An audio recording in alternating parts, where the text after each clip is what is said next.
Here's to all the sassy and silver surfers who got into surfing later in life. This is a story of your biggest champion, Inessa. Welcome to the Wipeout Weekly, the daily podcast for beginners, wannabe surfers, and seasoned wipeout enthusiasts. No hype, no filler, just the highs, lows, and honest truth about learning to surf and finding your place in surf culture. I'm your host, Suze Wilson. Let's go out. This is Inessa's story. I started surfing a month before I turned 50. It was August 2020, and there was nothing else to do on Oahu, Hawaii. I had never imagined I'd surf. Definitely not at that age. Wasn't I too old for that? Before I started surfing, my main fitness activity was hiking.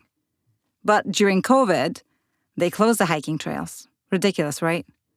So one day, my friend invited me to join her on a surf lesson with an uncle. Out of boredom, I agreed. I was apprehensive at first.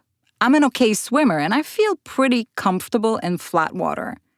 But once, long ago, I got beat up by a shore break wave back on the East Coast, and it really scared me. So waves were something I feared. To be honest, I still do. We went out in small waves, and it was fun. The uncle gave me a push, and I was able to actually stand up and ride for a little while. It wasn't as scary as I thought it would be, so I kept going. I took a few more lessons and soon got myself a used board. I can't say it was a love at first sight. It was a love that has grown deeper over time. It took me quite a while to get the hang of it. I think for the first 2 years, I pearled at least every other wave. I could just not get the timing right. And being small, 5'2" and 110 pounds, made it hard for me to handle the board. But something made me stick with it. I think at first it was a challenge because it was so hard and I just couldn't quite get it.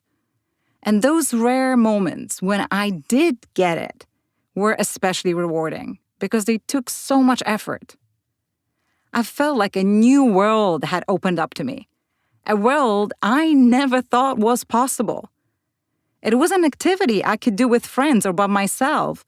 And living in Hawaii, I was lucky that I could surf nearly every day of the year.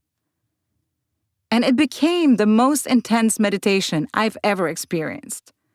When I surfed, nothing else mattered. I had to focus my full attention on the moment. All my problems were left at the beach. It was free therapy, and I loved that aspect of it. In my early 50s, a few years into my surfing journey, I noticed that most surfers were a lot younger than me. But occasionally I'd see women my age, or even older, surfing. They always inspired me, and I wanted to create a surf community for older women. As I contemplated the idea, I noticed a post by Elissa Aflano in a Facebook group expressing the same desire. We connected, and soon the Sassy Silver Surfers group was born. It's a Facebook group for women 50 and over, which currently has over 1,100 members from all over the world. If you're a woman 50 and over, please join us there.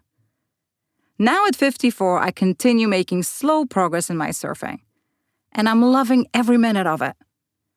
Surfing has changed my identity. I now see myself as a surfer. It's helped me feel more connected to the land where I live, Hawaii, the birthplace of surfing. Thanks to surfing, I feel that I am in the best physical shape of my life. And thanks to surfing, I'm in the best mental shape too. Whenever I feel down, I just go surf. Inevitably, I feel better after a session. My personal mission is to live and promote a healthy, active, and empowered life, especially for women at midlife and beyond. To support that mission, I recently started an Instagram channel where I'll be posting mindset and movement tips to help us thrive in midlife and beyond.